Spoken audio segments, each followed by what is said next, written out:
आइए देखें क्या है आज की खबरों में। कोरबा शहर के लोगों ने पहली बार इस तरह के जाम को देखा जो शाम से शुरू हुआ और दूसरे दिन तक भी समाप्त नहीं हो सका। कोल डाइवर्सन रोड में इमलीडुगु से लेकर अमरैया, मुड़ापार, कुआं भट्टा, डीएसपीएम चौराहे तक भारी वाहनों की लाइन लगी रही। यह समस्या रेलवे के द्वारा ईस्ट कैबिन के पास रेल फाटक को बंद कर देने से निर्मित हुई। इसके चलते नागरिक काफी परेशान हुए। लोगों को आने जाने के लिए लंबा चक्कर लगाना पड़ा। लोगों ने बताया कि न्यू रेलवे कॉलोनी की तरफ जाने वाले रेल फाटक को प्रबंधन के द्वारा अस्थायी रूप से बंद कर देने से समस्या और ज्यादा बढ़ गई है। इससे पहले भी रेलवे प्रबंधन की तानाशाही को लेकर शहर में छोटे बड़े स्तर पर प्रदर्शन होते रहे हैं, लेकिन इनका कोई खास फायदा नहीं हो सका। नतीजा है कि अब रेलवे के अधिकारी हर दिन अधिक संख्या में कोयला लोड गाड़ियों को आगे भेजने के लिए घंटों तक रेलवे क्रॉसिंग को बंद कर रहे हैं। इस बात से कोई लेना देना नहीं रह गया है कि ऐसा करने से वाहन चालक और नागरिकों को किस कदर परेशान होना पड़ रहा है। ये तो शाम से 8 बजे। कल शाम से तो कब तक खुलने का बता रहा है? अभी कोई बता ही नहीं रहा। तो उधर से जो जाता थे सरमंगला रोड से उधर से बंद है क्या हो? हाँ। क्या लगा दिया उधर? खंभा गाड़ दिए। खंभा गाड़ दिए हैं।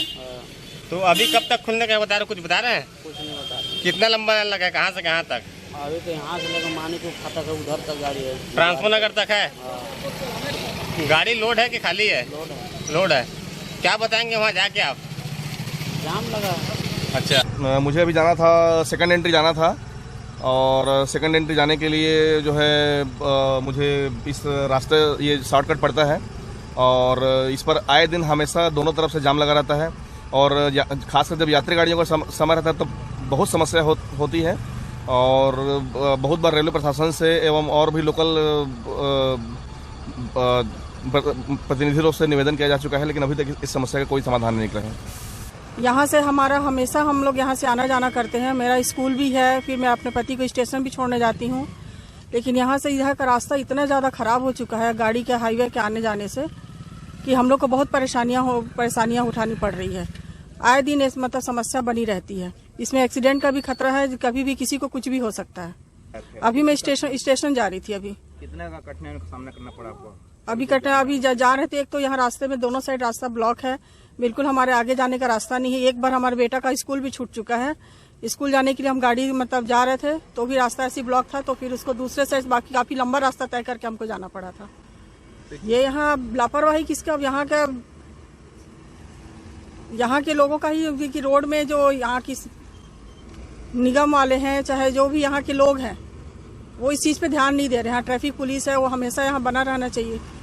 उनका भी है कि जब बहुत ज़्यादा रहता है तभी वो आते हैं, नहीं तो ऐसे में वो देखने भी नहीं आते हैं इधर। नमस्ते कोरबा न्यूज़ के लिए अजय अग्रवाल के साथ रामकुमार यादव की रिपोर्ट।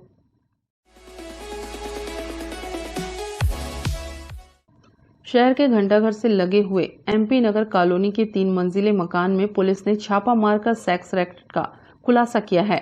इस छापेमार कार्रवाई में पुलिस ने युवक युवतियों को संदिग्ध हालत में पकड़ा है। पुलिस अधिकारियों कर्मचारियों के अचानक कॉलोनी में छापा मारने के बाद इलाके में हड़कंप मच गया। सभी युवक युवतियों को हिरासत में लेकर पुलिस पूछताछ करने में जुटी हुई है। जानकारी के अनुसार शहर के घंटाघर के मध्य एमपी नगर कॉलोनी के 3 मंजिले मकान में पुलिस ने रेड मारकर सेक्स रैकेट का भंडाफोड़ किया है। बताया जा रहा है कि काफी लंबे समय से जिस्म फरोशी का गोरख धंधा चल रहा था, जिससे कॉलोनी वासी परेशान थे। कॉलोनी वासियों की शिकायत पर पुलिस की टीम ने घर में छापेमारी की, जहां एक नाबालिग समेत 7 लड़कियां पकड़ाई हैं और 2 ग्राहक को भी पुलिस ने हिरासत में लिया है। फिलहाल इस मामले में पुलिस अभी सभी से पूछताछ कर रही है। ये एमपी नगर पे एक रिहायशी क्षेत्र है जहाँ पे वेश्यावृत्ति की लगातार शिकायत मिल रही थी, तो मुखबिर की सूचना पे हमारी टीम रेड कार्रवाई की। रेड कार्रवाई में वहाँ पे लड़कियाँ मिली, कुछ लड़के मिले जिनको पूछताछ की जा रही है। इसमें मुख्य रूप से 2 महिलाएं हैं जो इस व्यवसाय में, वेश्यावृत्ति के व्यवसाय में संलिप्त थी, जिनके ऊपर पीटा एक्ट की कार्रवाई की जाएगी और बाकी पूछताछ जारी है। अभी उसमें चल रहा है, अभी उसमें जारी है। हाँ, एक महिला जो है वो खुद मकान वाली है। नमस्ते कोरबा न्यूज़ के लिए अजय अग्रवाल के साथ संतोष अग्रवाल की रिपोर्ट।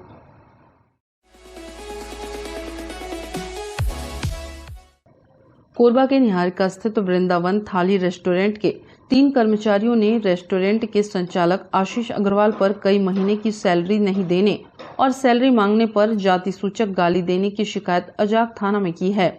शिकायतकर्ता में 2 युवती तथा 1 युवक है। शिकायत पत्र में रेस्टोरेंट में वेटर का काम करने वाले युवक रवि धनवार ने पैसा मांगने पर जाति सूचक गाली देते हुए बंधक बनाने का आरोप लगाया है। वहीं हाउस कीपिंग का कार्य करने वाली एक युवती भारती मेहर ने आशीष अग्रवाल पर खुद को कोरबा का किंग बताते हुए जातिगत गाली गलौच देने और नौकरी से निकालने का आरोप लगाया है। इसके साथ ही दूसरी युवती पंच कुमारी ने आशीष पर बुरी नीयत से छूने, जातिगत गाली और बंधक बनाने का प्रयास करने का आरोप लगाया है। मैं काम करता था 44 दिन तक, तो मैं पैसा मांगा घर जाने के और बोला किनसे पैसा भैया से, कौन जो रेस्टोरेंट के वो ऑनर है, क्या नाम है? आशीष अग्रवाल। अच्छा, क्या होता था आपके साथ? पैसा मांगते थे, क्या बोलते थे? पैसा तो बीच में मिलता था, लेकिन ना मैंने छुट्टी नहीं दी। मुझे घर जाना था राशन कार्ड बनवाने के लिए। तो कहाँ से आपको काम करने? मैं पाली से हूँ। पाली से? हाँ। क्या आपको मारपीट भी हुआ है आपके साथ? नहीं, मेरे कॉलर पकड़े थे बस और धमकी देते हैं। क्या धमकी देते? कि कोरबा में जहाँ भी देखे ना वहाँ पीट दूंगा बोलते हैं। मैं एक वर्कर्स हूँ और वृंदावन थाली रेस्टोरेंट में मैं काम करती थी।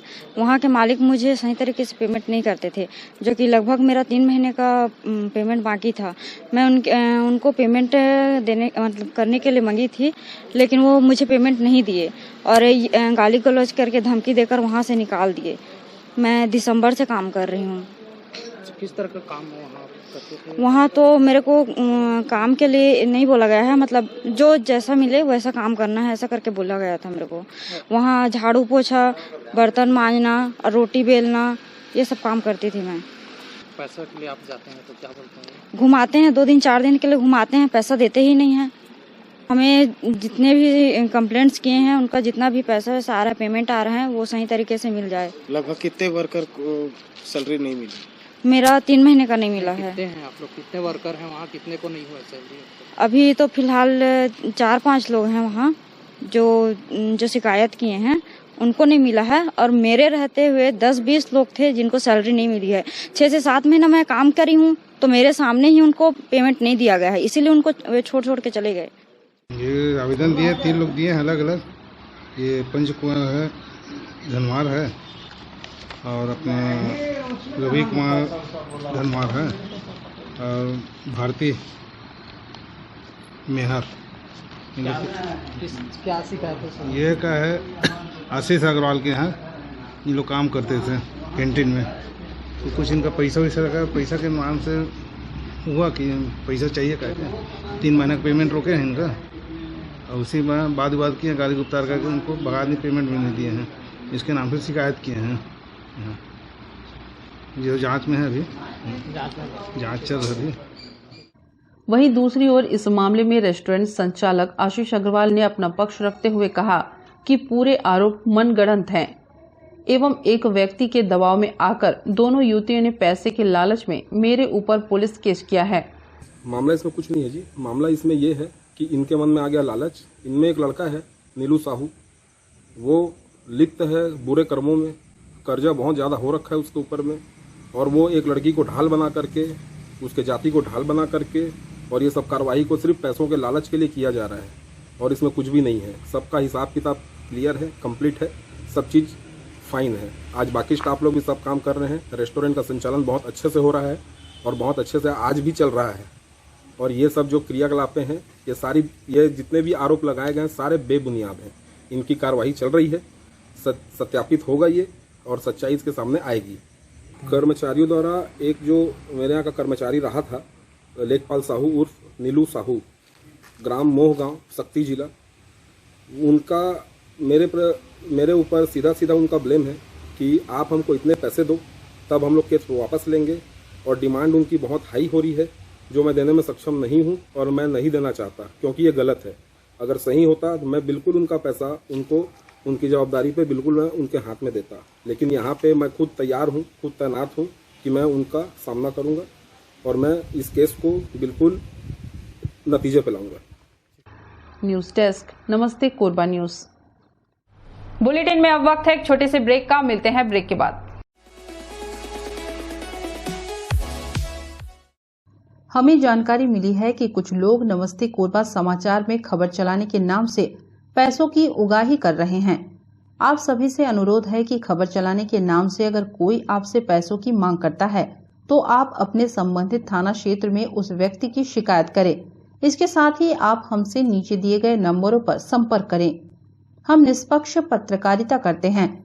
हम अपने कार्य को व्यवसाय की श्रेणी में नहीं रखते। संपर्क करें 7000314479 9827107490।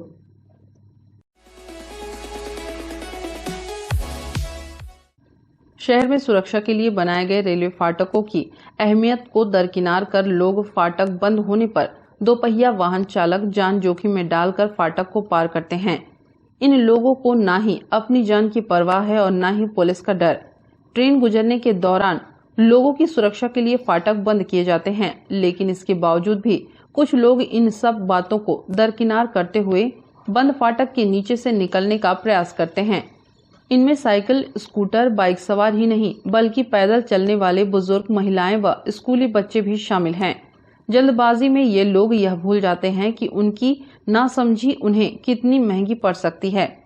रेलवे के कर्मचारी रेल आने पर फाटक को बंद तो कर देते हैं, लेकिन दोपहिया वाहन चालक जल्दबाजी में अपनी जान को जोखिम में डालकर बंद फाटक के नीचे से रेलवे लाइन पार करने से बाज नहीं आते। लोग अपनी जान व नियमों को ताक पर रखकर बिना किसी भय के बंद फाटक को पार करते रहते हैं। कई बार तो रेल बिल्कुल समीप होने पर भी वे फाटक को पार करने से परहेज नहीं करते, लेकिन दिन भर नियमों को ताक पर रखकर कानून का उल्लंघन करने वालों के खिलाफ न ही स्थानीय प्रशासन कुछ करने के मूड में नजर आ रहा है और न ही रेलवे प्रशासन की ओर से कोई कदम उठाए जा रहे हैं। दिक्कत है कि सारे हम लोग बजाते हैं फाटक बंद करने से पहले, तो कोई माने उसको सुनने के लिए तैयार नहीं है, माने रुकने को तैयार नहीं है, नहीं तो आराम से बंद हो जाता है और इस कारण से ज़्यादा दिक्कत होता है बंद करने में। अभी तक तो नहीं हुआ है, लेकिन फिर भी वो लोग अपने ही हम ही लोग को गलती ठहराते हैं ना, कहते हैं कोई पब्लिक यहाँ सुनने को तैयार ही नहीं है। हम लोग समझाई देते हैं भाई ये सारे में बज रहा है तो भाई नियम से आप रुकिए, उसके बाद में जाइएगा। अगर बोलते हैं किनारे होइए करके, आप किनारे होते हैं तो उधर जाम हो जाता है, आगे में तो बंद करने के लिए हम लोग को दिक्कत होता है। नमस्ते कोरबा न्यूज के लिए संतोष अग्रवाल के साथ रामकुमार यादव की रिपोर्ट।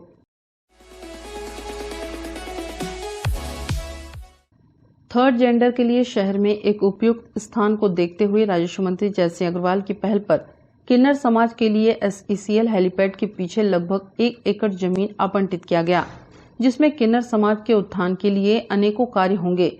किन्नर समाज के प्रतिनिधि मालती ने बताया कि 2010 में जमीन की मांग की गई थी, जिसे प्रशासन ने पूरा किया है। उन्होंने शहर विधायक, सांसद एवं महापौर को धन्यवाद दिया। और मैंने जमीन की मांग की हुई थी।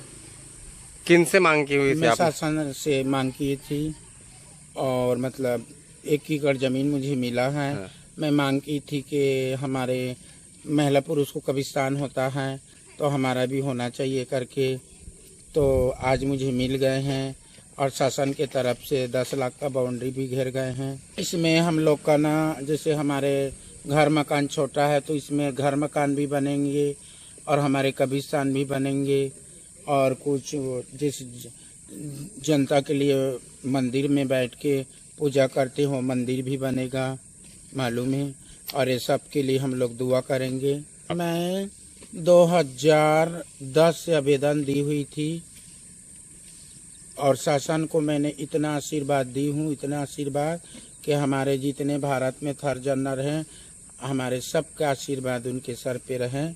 और मैं मालती भाई भी आशीर्वाद दे रही हूँ, जैसे हमको ज़मीन दिया वैसे उनको आशीर्वाद दे रही हूँ।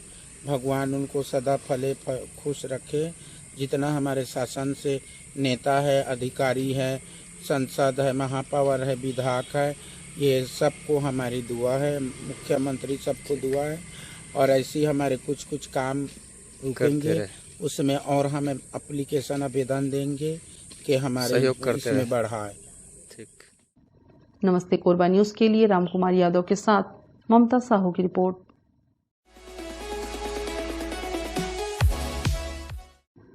अपनी मूलभूत सुविधाओं के लिए कॉलोनी वासियों द्वारा विरोध का जो उपाय अपनाया गया था, उसका असर इस क्षेत्र में आज देखने को मिला। जानकारी के लिए बता दें कि वार्ड क्रमांक 22 एवं वार्ड क्रमांक 23 के मध्य कॉलोनी में रहने वाले विगत कई वर्षों से सड़क, बिजली और सफाई की सुविधा से परेशान हैं, जिसके लिए सभी ने मिलकर अनेकों बार पत्राचार किया, परंतु कोई उपाय न देखते हुए सभी ने एक स्वर में चुनाव बहिष्कार का फैसला करते हुए रोड नहीं तो वोट नहीं स्लोगन के साथ अपना विरोध जताया। लोगों के विरोध को देखते हुए नगर निगम आयुक्त के निर्देश पर जोन कमिश्नर एवं नगर निगम के संबंधित अधिकारियों ने क्षेत्र का दौरा कर लोगों को आश्वस्त किया कि जल्द से जल्द यहां की समस्याओं का निराकरण किया जाएगा। कॉलोनी के लोगों ने बताया कि नगर निगम के द्वारा केवल आश्वासन दिया गया है, जो कि पिछले 10 सालों से सुनते आ रहे हैं। जब तक इसका स्थायी समाधान नहीं होगा, जब तक हम अपने निर्णय पर कायम रहेंगे। लोगों के विरोध को देखते हुए नगर निगम के अधिकारियों ने क्षेत्र में तत्काल सफाई व्यवस्था दुरुस्त करवाई। ये वार्ड क्रमांक 22 और वार्ड क्रमांक 23 के बीच का मध्य रोड है, जो सेंट प्योरिटी स्कूल की ओर जाती है। उस उक्त मार्ग में बहुत सारे अभी बारिश के कारण गड्ढे हो गए हैं, जिसको तत्काल मरम्मत हेतु माननीय महापौर जी द्वारा और हमारे एल्डर निरूपा मिश्रा जी द्वारा और जयसवाल मैडम द्वारा निर्देशित किया गया था।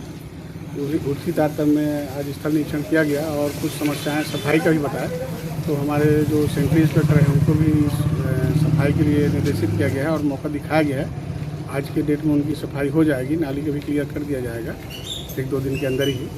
और जो उन लोग लाइट की या बिजली का भी समस्या बता रहे थे, उनको उच्च अधिकारियों को अवगत कराया जाएगा कि यहाँ पर अभी लाइट की नहीं जल पा रहे हैं, तो उनको दुरुस्त कराया जाएगा। गलियों की सड़क की भी समस्या के लिए रोड नहीं तो वोट नहीं करके एक आंदोलन हुआ 2 दिन। हाँ, उसमें आयुक्त महोदय द्वारा निर्देशित किया गया था। उसमें जोन कमिश्नर और जोन के अभियंता लोग इस तरह निरीक्षण किए गए जनप्रतिनिधियों के साथ, तो उसका भी प्राक्कलन प्रस्तुत किया जा रहा है। जैसे प्राक्कलन सैंक्शन हो जाएगा तो उस मार्ग की मरम्मत की कार्रवाई की जाएगी।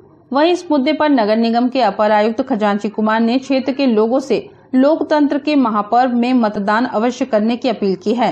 उन्होंने कहा कि नगर निगम में बिना भेदभाव के सभी वार्डों में काम कराए जा रहे हैं। जिन वार्डों में कुछ कमी रह गई है, उसे समय रहते दूर कराया जाएगा। मूलभूत सुविधाओं के लिए उन्होंने वो वोट नहीं देने का जो मांग रखा है, तो उनकी जो मांगे हैं, उनका मांगे को सही ढंग से जानकारी ले लेते हैं। लेने के बाद उसका जल्द से जल्द निराकरण करने का प्रयास किया जाएगा। और ऐसा नहीं है, विकास तो अनवरत चलते रहता है और विकास सभी वार्डों में कंटिन्यू हो रहा है और कहीं थोड़ा बहुत समस्या है उसको दिखाया जाएगा। नहीं, बहिष्कार करने की जो बात कर रहे हैं वो गलत है, क्योंकि लोकतंत्र है, सभी को अधिकार है वोट देने का और सभी वोट देंगे तभी एक मजबूत लोकतंत्र बनेगा। इसलिए मैं उनसे अपील करना चाहता हूं कि वोट भागीदारी और जो समस्या है उसका जल्द निराकरण किया जाएगा। नमस्ते कोरबा न्यूज के लिए संतोष अग्रवाल के साथ अजय अग्रवाल की रिपोर्ट। न्यूज के इस बुलेटिन में बस इतना ही। न्यूज अपडेट के लिए जुड़े रहे हमारे YouTube channel, Facebook, Telegram, Instagram, Twitter को सब्सक्राइब, लाइक, कमेंट करना ना भूलें। नमस्कार।